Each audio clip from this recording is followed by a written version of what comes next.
Okay, start na.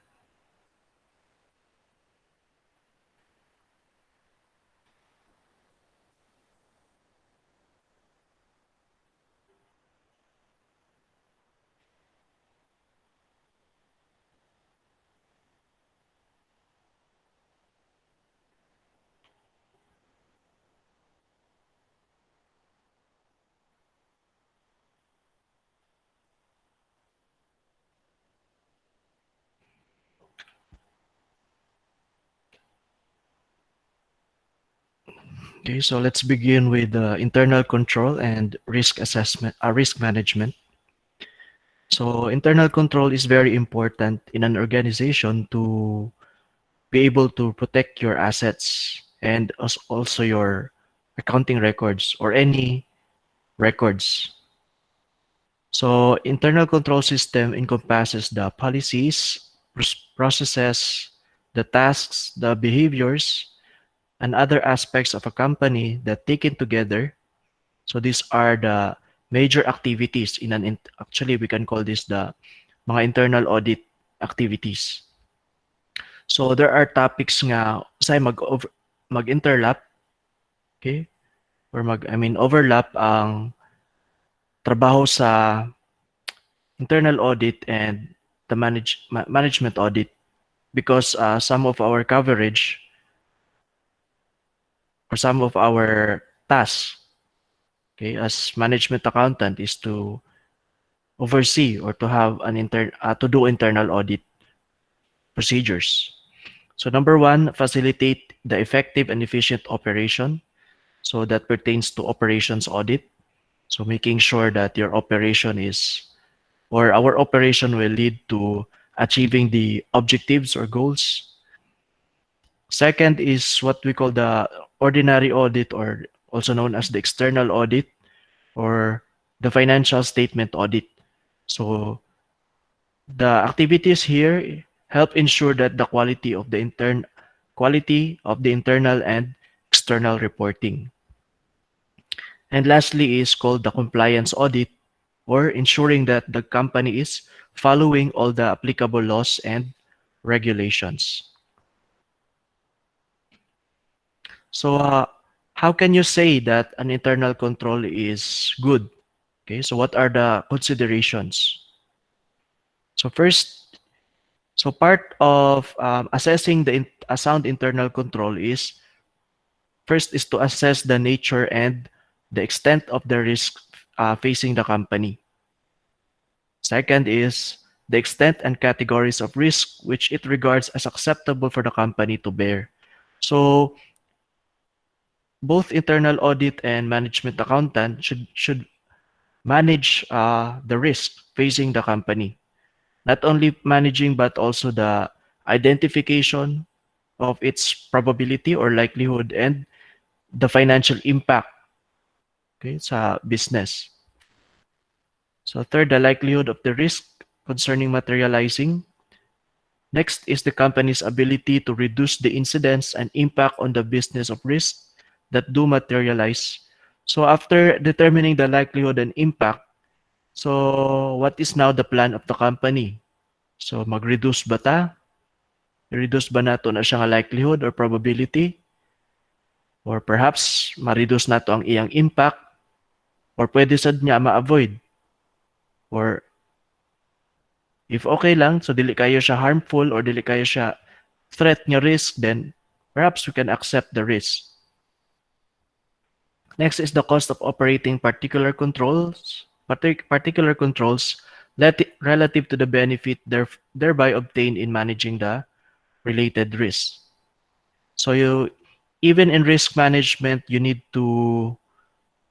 um, you need to have a cost benefit analysis. So dapat ang okay siya nga nindot strong imong internal controls but not of course ang atong constraint ana is ang atong budget. So kaya ba sa atong budget? Okay, so what is the benefit?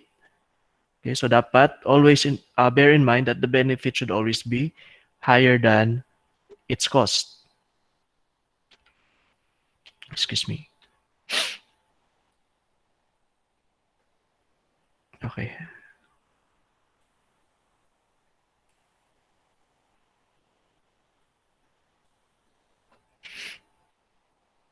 Okay, so risk as a subset of internal control. So, under sa category ng internal control ang risk. Okay, so first of all, internal controls are implemented to prevent, 'di ba? To prevent fraudulent activities, to prevent the destruction of assets. So we can say that internal control is already part of the risk management. Okay, so it's actually preventing the risk management and internal control have similar goals. And that is to protect the assets or protect the company or helping the company achieve its goals without being burdened by some emergencies or some negative threats. So definition of risk. So please remember this. So risk is an uncertain event. So as long as you're dealing with uncertain event, there are risks. And that uncertain event can cause positive or negative impact on the business or a project or any undertaking. So in short, every time dapat nga dungog tag risk or makabasa tag risk, dili dapat siya nato i-connect dayon sa mga negative or threat because there are risks that have a positive or it could cause positive event for a business. So for example, COVID-19 may be a negative threat or a threat to other businesses, but this COVID can also lead to some positive, okay, or opportunities for some businesses. So example of a positive, this is also known as the upside risk. Okay, so upside risk. So for example, si COVID-19, so the situation sa COVID-19 catapulted the food panda business or katong mga online delivery business, even e-commerce. So actually at this time they are the ones who are thriving. Okay, second, negative, of course, we know some businesses that are heavily or negatively impacted by the COVID-19. So an event, it can be a positive, a risk can be both, it can be a positive or a negative event. Okay. Risk may be viewed as higher rewards that potentially come with opportunity. So we call those positive risk or the upside risk as an opportunity, while those risks that pose that pose negative results are called threats or danger. So therefore, the lesser the risk in a given investment, the lesser the opportunity for risk or for gain. So di ba natay maxim nga, the higher the risk, the higher the rewards. Okay, or no pain, no gain.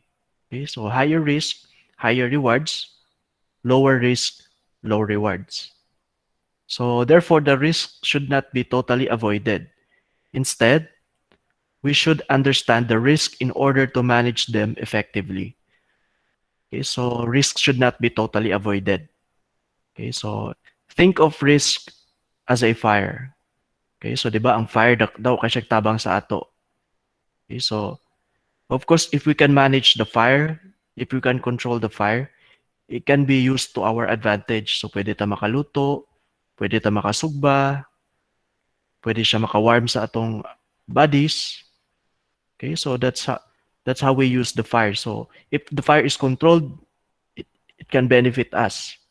However, if the risk cannot be controlled, okay, so ato na siyang gipasagdan, so it can actually burn you. So that it becomes a threat. Okay, so risk should not be totally avoided, should not be feared, because risks are normal in any business, in any project, and in any undertaking. So a company's system of internal control has a key role in the management of risks that are significant to the fulfillment of its business objectives. So again, if we do not manage those risks, posible na siya nga siya na hinoy maka-hinder or maka-prevent us from achieving our objectives for our business objectives. Okay, so same with our personal goals. So mayo kayo nimo plano pero you do not manage some of your risks. Okay, so that is why in finance, di ba, na insurance, na emergency fund, na health insurance, these are actually part of your personal risk management. Second, a sound system of internal control contributes to safeguarding the shareholders' investment and the company assets. So duha, to safeguard the investment and to safeguard the asset. So here is a figure or a diagram for the connection or the relationship of the risk management and internal control. So, so on the broader perspective, so we have the corporate governance. So it's how you will manage the corporation. So you have the directors, choosing the best directors, remuneration for those directors. Under letter C, you have the accountability and audit. So you have financial reporting, and then the internal control. So you have financial, operational, compliance, and then lastly is the risk management. C.3 is audit committee and auditors. So it is highly encouraged that the corporation should have an audit committee. And of course, their financial statements must be audited by external auditors. Then you have the relations with shareholders and institutional shareholders. So as to the internal control, so the risk management is subset of the internal control. So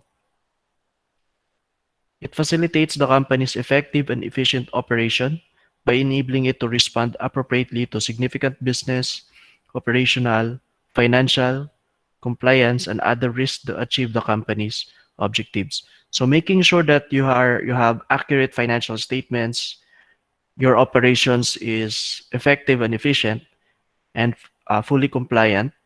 So last ana ni mga buhaton is to make sure that you are managing your risk. Okay?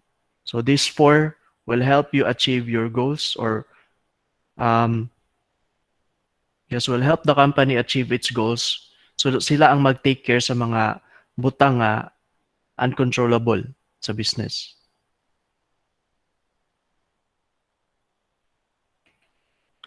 Okay, so now let's go to the risk management. Okay, so now we're done connecting the internal control and then the risk management. Now we will focus on the risk management. So risk management is the systematic process of managing an organization's risk exposure to achieve its objectives. So part of strategic management is planning on how to manage your risk. So again, if we do not care about those risks, if we do not manage those risks, someday or perhaps it could be the reason why you will not achieve your objectives. Second, it is a set of coordinated activities to direct and control an organization with regard to risk. So what are the usual processes? So it deals with the identification, assessment, and various strategies that help mitigate the adverse effects of risk on the organization. So purpose of risk management. So first is to mitigate the loss of property and increase the chance of success of the organization. So mitigation or reducing the possible loss of a property. So example, mga loss due to fire or theft. Okay, so by mitigating the loss, you are actually increasing the chance of success for the organization. Second is identify potential events that may affect the entity and manage risk to be within its risk appetite in order to provide reasonable assurance regarding the achievement of its entity's objectives. So you're actually looking for potential events that could possibly or affect the company or hinder the company in achieving its objectives. So kumbaga, it's part of being a proactive. So third is to achieve maximum sustainable value from all activities of the organization. So part of being sustainable is to able to foresee some events uh, that could cease the business to exist. Another is enhances the understanding of the potential upside and downside of the factors that can affect an organization. So by doing the risk management, you're actually um, understanding the possible events, okay, both upside and downside. So refers to opportunities and threats that can affect the organization. And then you have the increases the probability of success and reduces both the probability of failure and the level of uncertainty associated with achieving the objectives of the organization. So by doing the risk management, you're actually increasing the probability of success and reducing the probability of failure, especially um, if we are very uncertain of some of our projects or some of our decisions. So you have the benefits of effective ERM or enterprise risk management.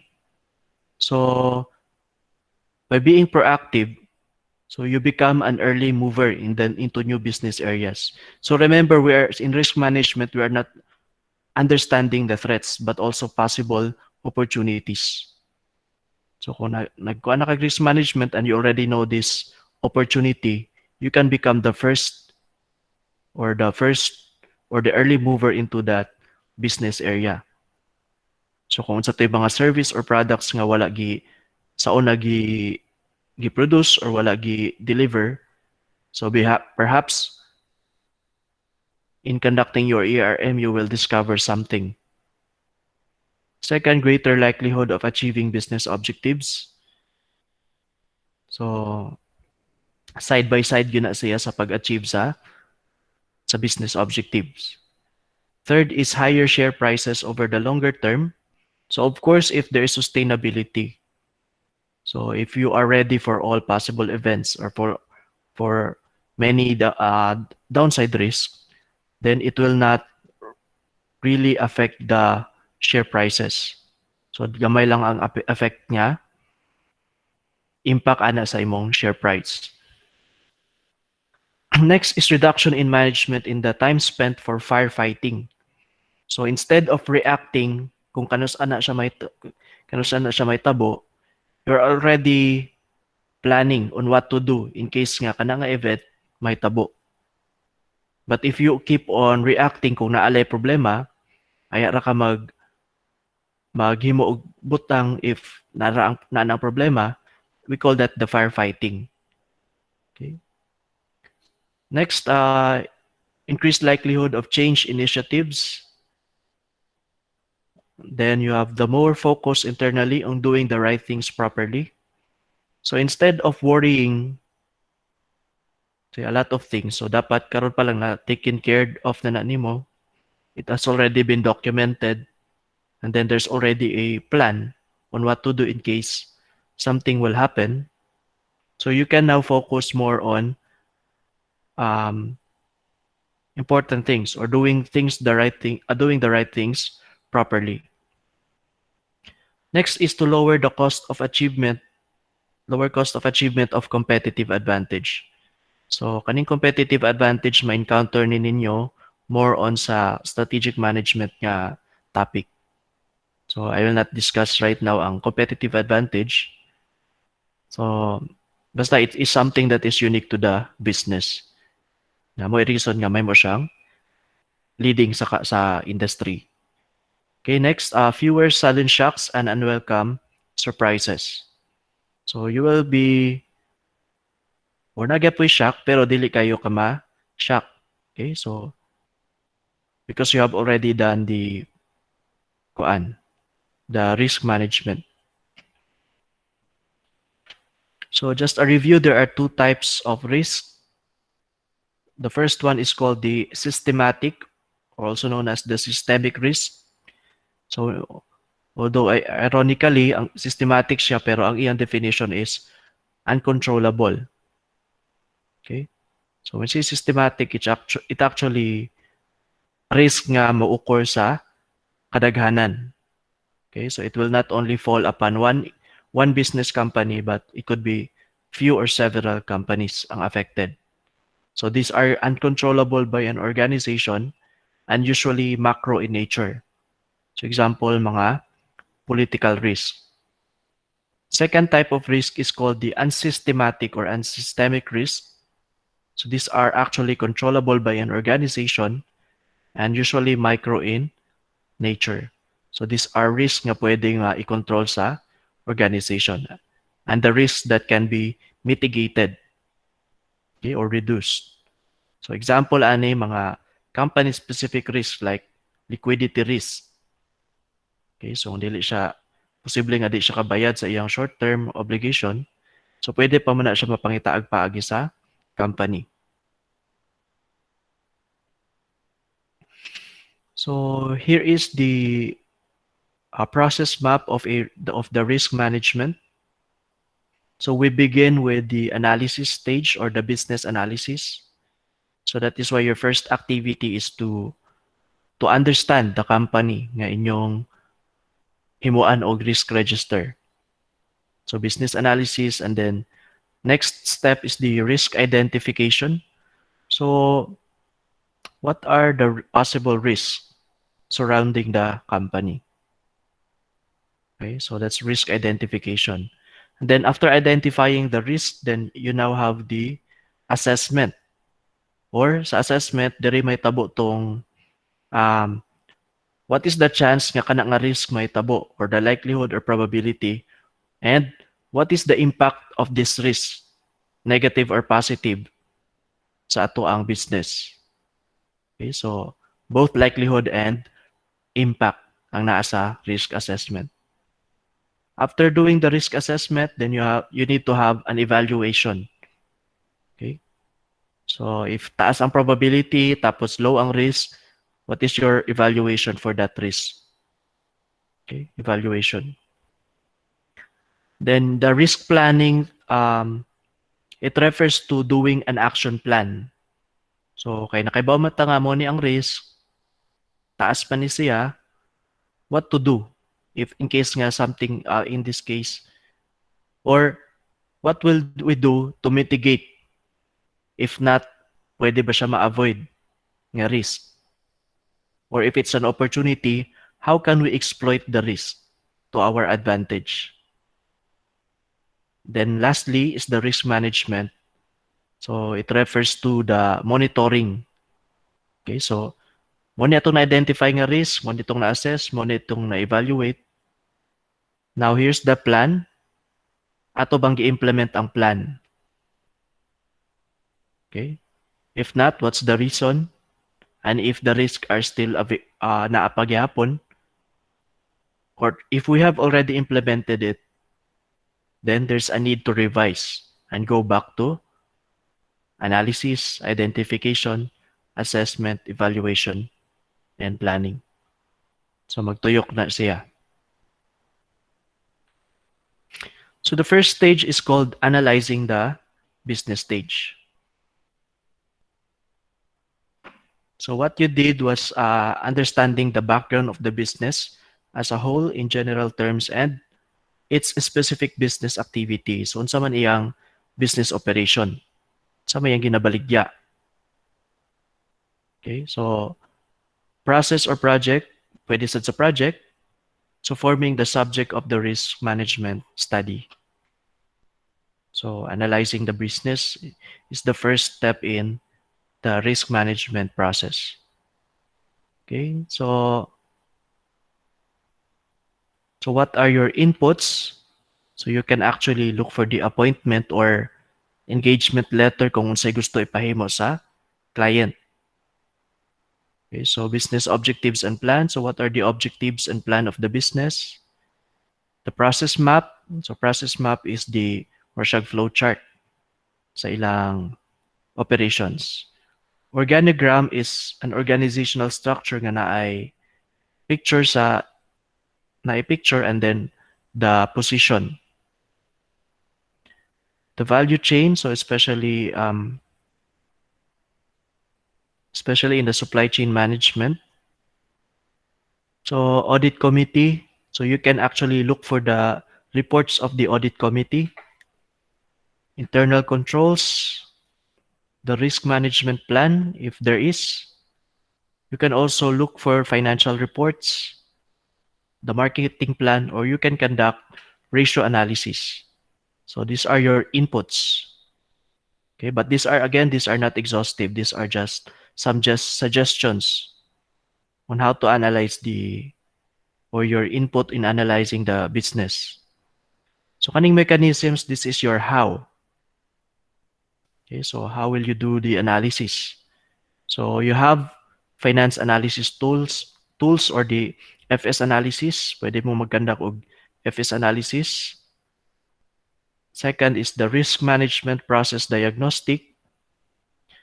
You can perform SWOT. Okay, so strengths, weaknesses, opportunities, and threats. You can also have the PEST, okay, or PESTEL. So these are refers to the political, economic, social, technological, environmental, and legal analysis.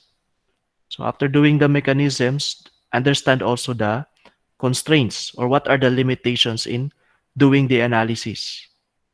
So what is the business risk management culture? So supportive batanan. What are the resources budgeted for that department or for that activity? Third, risk management study parameters. And lastly is the risk management plan.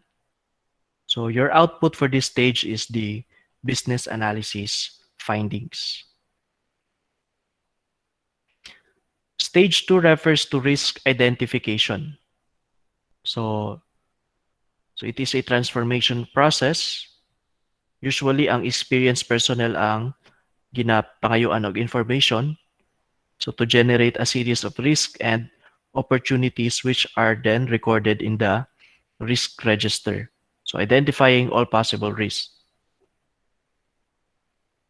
So in this stage, what are your inputs? So kung gain na ang atong output is business analysis, karon it becomes the input for the next stage. So you have the business analysis, assumptions, uncertain events, even mga lessons learned, okay, sa inyong mga previous nga mga activities. You have the issues. So how to process that? So through this mechanism, so risk checklist or prompt list, the PEST prompt, the SWOT prompt, the risk database, the process map, RBS I think is the risk breakdown structure. So risk questionnaire. So same constraints lang gyapon.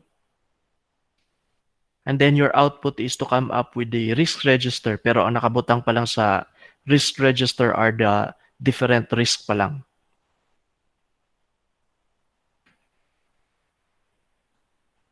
So here are the sample nga mga possible sources sa risk.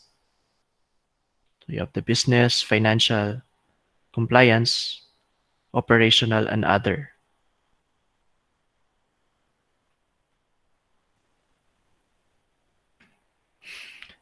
The next stage is called the risk assessment. So the purpose of this risk is to provide a judgment of the likelihood and impact of the risk and opportunities identified should they materialize. So diri na ka mag-evaluate, diri na ka mag-assess kung unsa ang probability nga may tabo na ug unsa iyang financial impact. So So, kung gaina, our output is the risk register. Pero katong risk register, it only composed of the different risks. So you have already identified the risk. You can also look for the profit and loss account, the balance sheet, and the industry betas.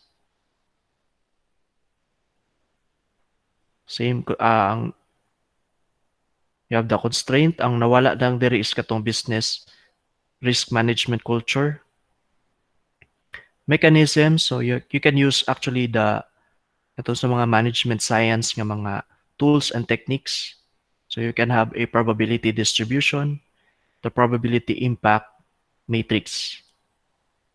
And of course, your output sa kaninga stage is the risk register, including the assessments. Stage 4 is risk evaluation. So you can now come up with the overall results or the evaluation of the results of the assessment stage.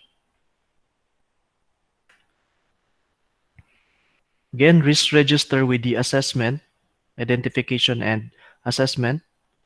Okay, probability mechanisms, again, you can use probability trees, expected monetary value, and so on. So same constraints, kagaina. Your output could be risk register, decision trees, quantitative results, scenario modeling, sensitivity analysis. So usually mga kato akong gikuan gay na nga mga management science na siya nga mga tools and techniques, quantitative tools. Stage 5 is called the risk planning. So after doing the evaluation, then what are your possible response or action plan para ma-address to siya nga mga risk or opportunity. So inputs nimo, you have the risk register. Are there existing insurance policies? What is the business risk appetite and what are the industry betas? So kani betas, this is actually a measure of the market risk for that company or for the entire industry. So risk planning mechanisms, you have risk response flowchart, and then your response strategy. Same constraints sa kagaina. Output is the updated risk register and then included na dira ang mga risk response or action plan. So what are the 4 strategies that you can actually employ in managing the risk? So first, you can have a risk reduction or mitigating the risk, reducing the risk or lessening the risk. So parehas na sila. Risk removal. So are there methods or responses nga pwede siya nato actually ma-remove? Then next, risk transfer or reassign.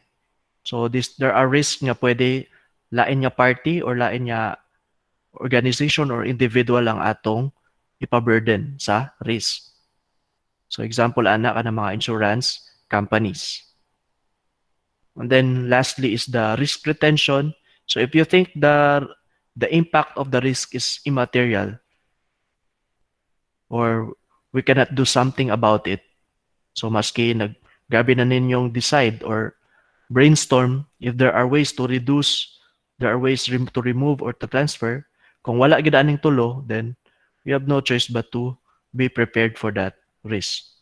So we call that risk attention or the risk acceptance.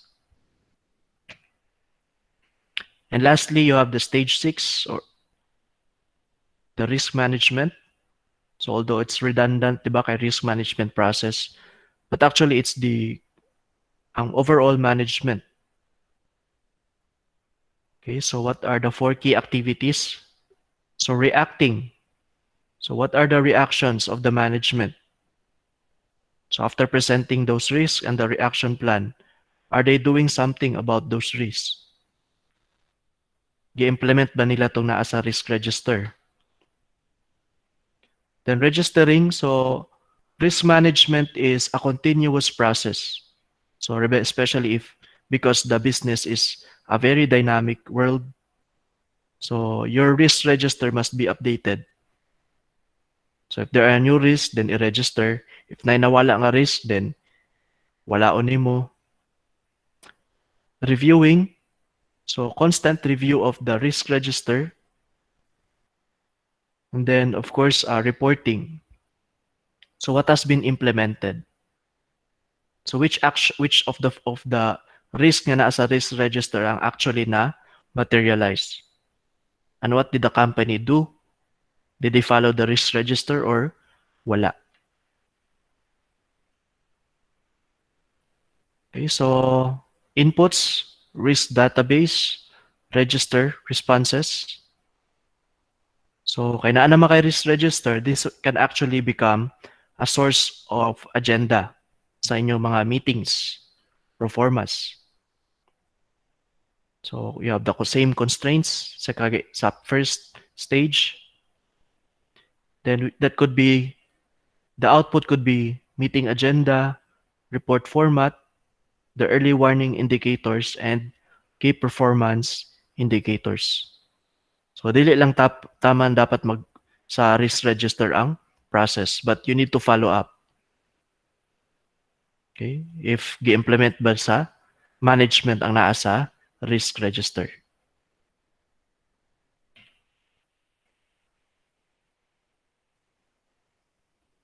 Okay, so to give you a summary sa risk management process, so actually we have the ATM, so assess, treat, and management, or not management but monitoring. So A stands for assess, T stands for treat, and M stands for monitoring. So under assess, you have the analysis, identification, and assessment and evaluation. Under treat, you have the risk planning. Under monitor, you have the risk management.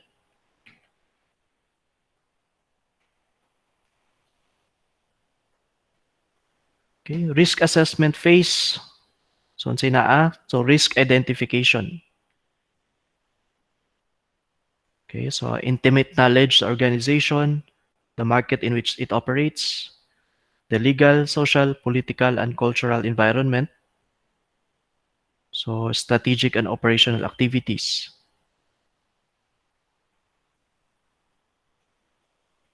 So what are the possible methods in identifying risk? So you can conduct SWOT analysis, PESTELI analysis, or the political, economic, social, technological, environmental, legal, and industrial. You can also do that by using flowcharts and dependency, or the analysis of processes. You can you can distribute questionnaires and checklists, workshops and brainstorming, and lastly is inspection and the audit.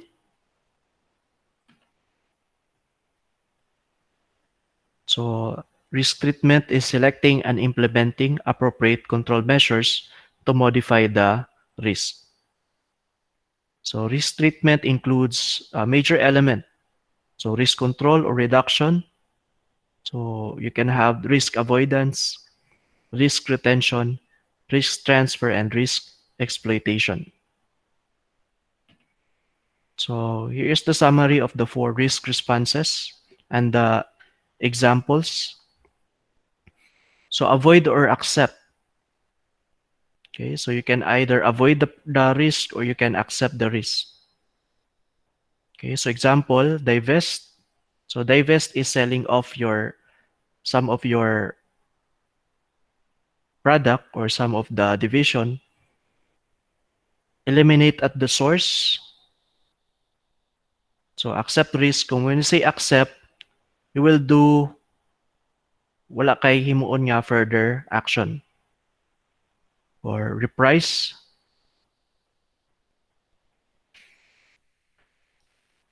Then if we cannot totally avoid the risk, then We can either reduce, control, or mitigate. So reducing the likelihood or perhaps reducing the impact. Transfer, so example sa mga transfer activities, insure through cost-effective contract. Hedging, so hedging is at a kind of a transfer nga kuan, risk transfer activity. Or forming alliances or joint venture. Exploiting, especially if it is the risk is an opportunity. So exploiting. So how you can expand business portfolio by investing in new industries and geographic areas. You can reorganize processes through restructuring, vertical integration, outsourcing, and re-engineering. Or perhaps you can redesign your company's business model. So if you are, for example, so just like what happened sa MAFs, di ba? So they actually redesigned their business model. So from being a nightclub to kuan, a restaurant. So risk monitoring phase, monitoring and review ensures that the organization monitors risk performance and learns from experience. And monitoring and review as the final step involves the understanding the impact of the control mechanisms developed on the hazard and the risk it poses. So monitoring and review.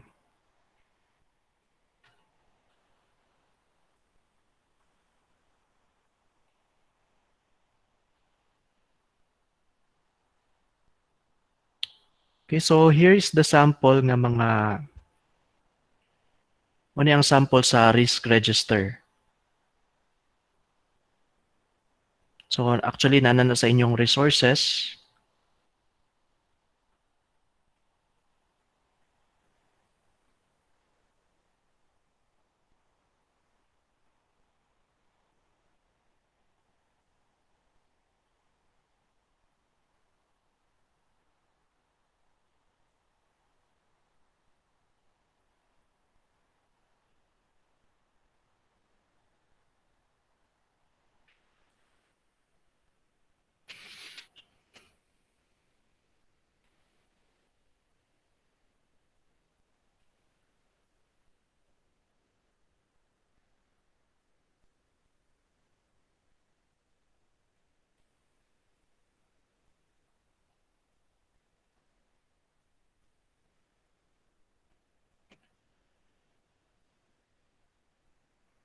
Okay, so here's a sample risk register for China Bank. So this is actually our output sa masters. So you have the company background, SWOT analysis. You have the pest analysis. And here's the sample risk register. So as you can see, natay risk scale, na low risk, medium risk, high risk, very high risk. So kaninyo nakita, this is actually the risk matrix. So kung, for example, 5 almost certain pero ni fall siya under moderate impact, so yellow. So yellow stands for high risk. So mo na ang imong overall evaluation. Okay, so as to likelihood, pwede 5, 4, 3, 2, 1. Or impact, 1, 2, 3, 4, 5. So pag combine ana, let's say 3 tapos 1. So green siya, therefore, evaluation mo is low risk. So action plan. So actually year 2014 pa ni siya. Okay, but there's a particular risk nga actually nahitabo sa karon.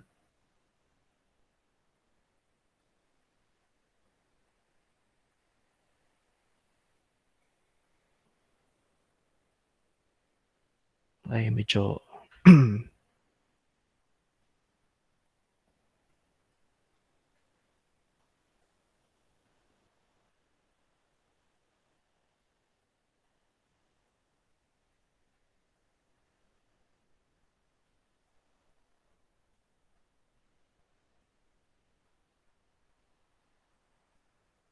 Okay, so actually kanina hitabo ni sa other bank kaning unauthorized access of internet banking account.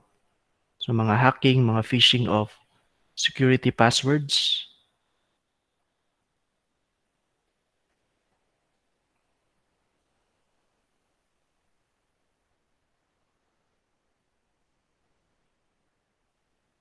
So we also include the ASEAN integration as both an upside and downside risk.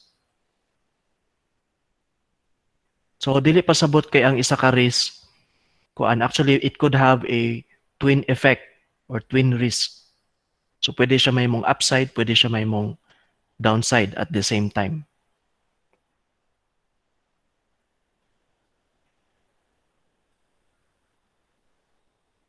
So kaning Bangsamoro and Islamic banking, so I think with the establishment of the Bangsamoro nga region, so posible na siya. Insurgency and terrorism.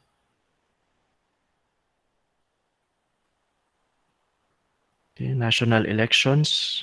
So that could be a threat also, diba? It could be an opportunity for others but a threat for other companies. Economic downfall.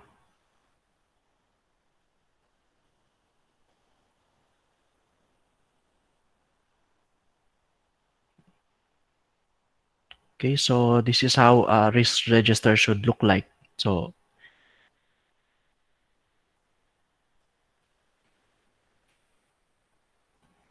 the risk register is for you nga mabasa to tanan, so naana na sa inyong resources.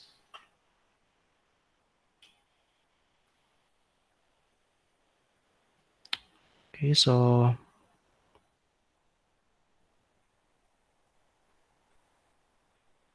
nawala ang kuan presentation. Asa dapit nga sa slides pa lang. Nawala, sir. Yes, sir. Nawala. Wala na naka-present. Walay gay na naka-present pa kog slideshow, wala pod. Naka-present, Sir. after atong China bank, sir. Ay, naka-present. Gaya na, sir. Wala atong kuan after sa China. Ang wa mo nakakita sa risk register. Nakakita, sir. Karon lang siya nawala, sir. Nakakita, Ah. sir. Mana man tong Okay. color nga high risk. Oo. Sige lang kay sa inyong resources na apa man to siya, so you can just check. Okay, so basahon na lang to ninyo as para na mo'y guide sa risk register. Ma-access naman po siya, sir. Okay. Okay, I thought nga, basig ay nara nag-present tapos wala day slides. So may gani. Okay, so as you can see, we have a very lengthy presentation. Okay. Supposedly, it's good for 2 meetings, pero ako na lang gikuan. Okay, so, gihuman, kaya para continuous ang inyong kuan. Understanding sa risk management. So, kay na-advance mong ko, we will not meet next week. Ano sa man na 15? Actually, kuan naman po din na, prelims na po din na siya nga time. Okay, so we will not meet on Monday. So, just work on your quizzes if nanamoy time. And then, prepare for the prelims. So, kani atong na-discuss from the start, introduction to, so coverage na to ani is introduction, internal control and risk management. So that's actually part 1, chapter 1 ug 4 na sila. And then part 3, risk management process. So mula na ang coverage sa atong prelims. Okay, so now kung nakita to ninyo atong assessment, so actually mo gito akong purpose nga gusto na ko mo i-group kaya ako mong himuan og team kada group. So you will submit as a group, not as an individual. So if you retain those copies katong bitaw inyo gisubmit gaina atong sa una nga gihatag nako nga assessment, I hope na pa mo'y kopya ato. Or since wala pa man ako to gi-delete, ako to siyang i-delete. So kung kung wala na mo'y copy ato, kindly download it again and then i-resend dito sa katong na team nga assessment. Okay? Okay, so katong na team. Dito mo mag-submit sa katong team nga ako symbol. Okay, so napaday I discovered sa akong pag-team gaina, napaday wala na enroll. So to name a few, wala ko kita ni J Pabatang, naba si J Pabatang. Si Valeroso. So I hope na napod sila niyo LMS para i-add lang nako later.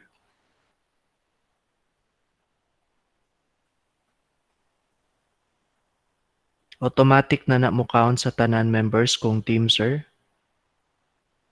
Yes, ang inyong submission will be kuan sa inyo tanan.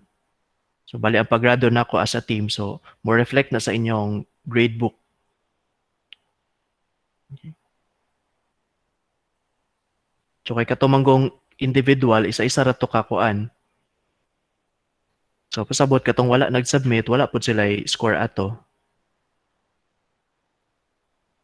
Say format sa document, it's up to you. So I'll give you the freedom on how to come up with the design or mo inyo na nang diskarte. Basta as long as it's formal, it's presentable, so walay problema. So I will not give a sample format kung pilay font size, pilay kuan.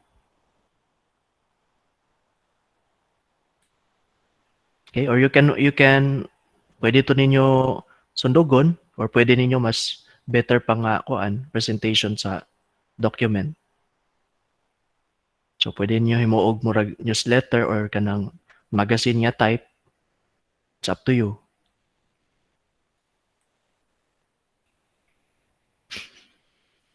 Okay, so questions?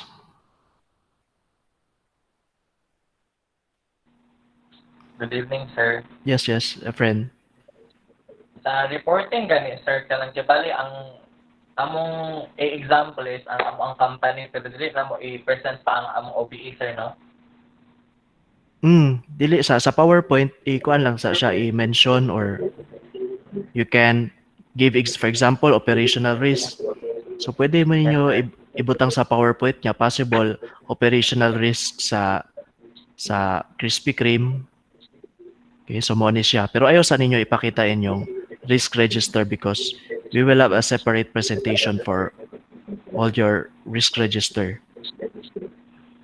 Okay, sir. Thank you, sir. So, Okay. reporting lang din siya. For reporting lang. Murag example lang siya, kibali. Thank you, Not sir. necessary, pwede ra sad nga dili ninyo i-include sa inyong PowerPoint pero murag dala ra i-appeal ra siya sa explanation. For example, nga mo ni sa Krispy Kreme. So dili siya necessary nga naa sa inyong PowerPoint. So just a mention and then ana lang. Okay, so napay uban nga katong ang nabilin mo good kay 8. So just tell me kung kinsa toy wala pay team. So kay kamo naman lang awalay team, so obviously kamo gid ang grupo. Kay naka-team naman ang uban.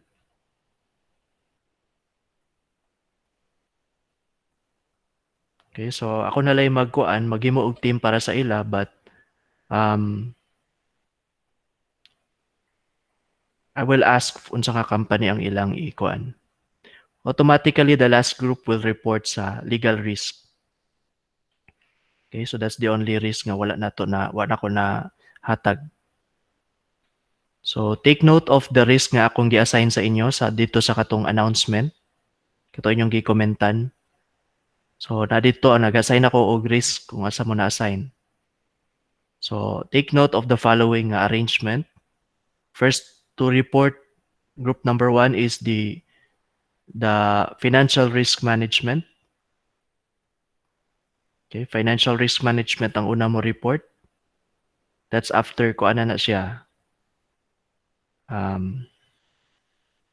After the finals, prelims. Financial risk, group 2, followed by operational risk management. Okay, operational risk management. Then you have third is the technological risk. So by Huawei team. So that's actually that's for the midterm na siya nga topics.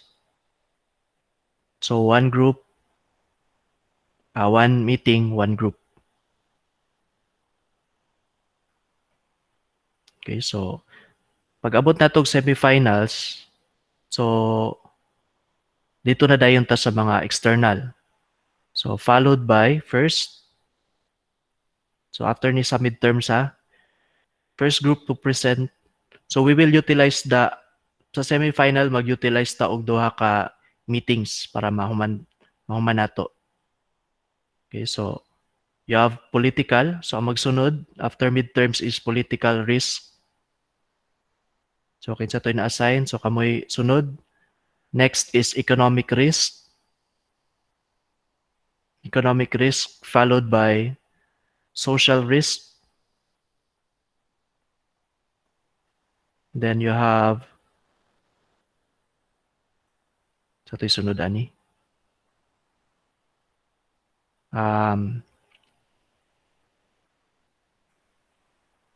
Okay, so you have the market risk. Market, sir, market. Okay, so you have Market. market risk, then environmental risk, and then lastly is the legal risk. Napa ba ko na mention nga risk? So kato lang. Okay, political, economic, social, market, environmental, and legal risk. Okay? So that's the arrangement for the reportings. Okay, so you have questions, concerns?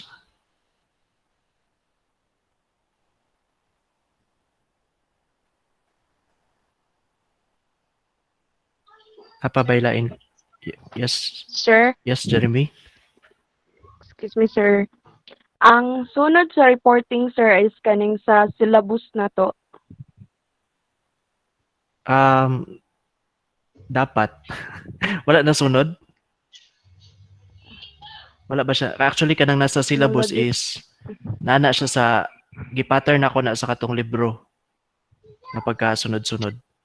O then, ang ato pong katong prelim ug midterm, kadi ba imo nang naka-assign Mm. sa topic Mm. na sunod to, sir. Wala na sunod. Unsay una sa Pero midterm? mo ni among sundon, sir. Ang syllabus ang Financial, operational. actually muna ang group 1, financial, operational, then technological. Technological, Mm. Say sunod. economic, environmental, legal. Okay. Economic, environmental, then legal, Mm. then political, market, and social dayon ang last. Okay. So, ana na lang. So katog yun sa pagsunod sa syllabus mo na siya atong i-follow. So instead niya political, ang mag-una is economic. Tama ba? Economic, environmental, legal. Yes, sir. The next Legal, is political, political, social, and market, market, and social. market and social. Market, then social. Okay. Motto, sir. Okay. Sa semifinals kuanta one group sa Monday, then one group sa Thursday. Okay, so para the whole finals period, pag mo man nag-reporting tanan, you have a month para maka-finish and then maka-present sa inyong risk register. Okay? Napa ba? Napa ba yung question? Ang financial risk, so schedule na to.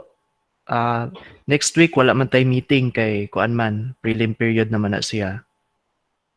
So, you will start reporting on September 22.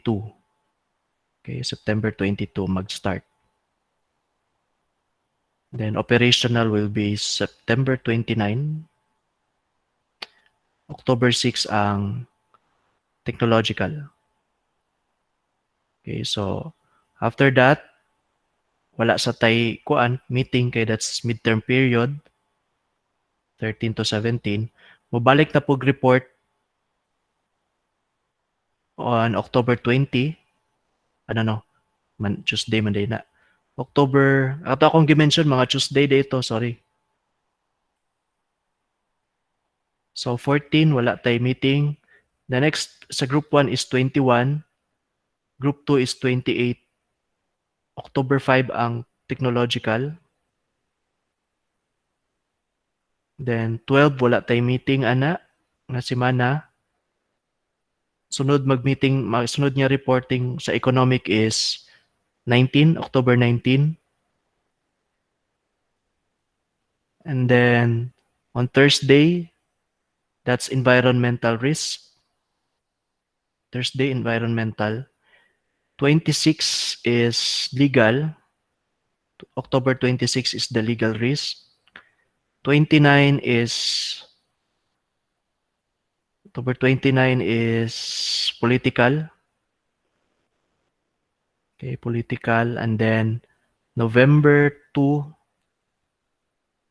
Wala klase ang November 2.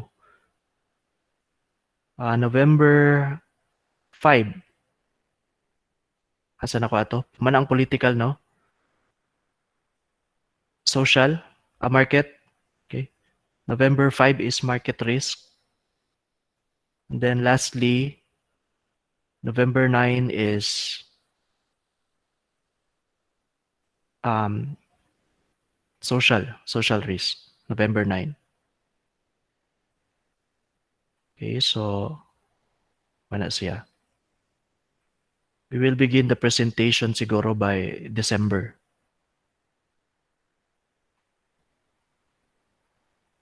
Okay. Okay, so I think mo lang to napabaylain. So again ha, next meeting wala tita mag-meet so that you can study sa inyong kuan para prelim. So our prelim would be on Thursday. Okay. However, the prelim is kuan siya. Available na siya sa Monday. Okay, so Monday to Friday akong ikuan. So para sa uban niya kuan, dili sila maka-access ana nga day. So they have other days para maka-take.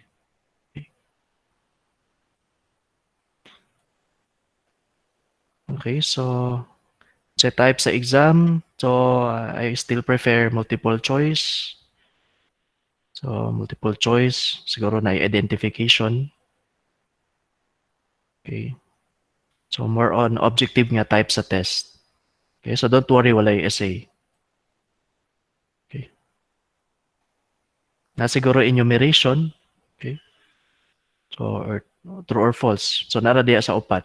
True or false, multiple choice, identification o enumeration. Okay.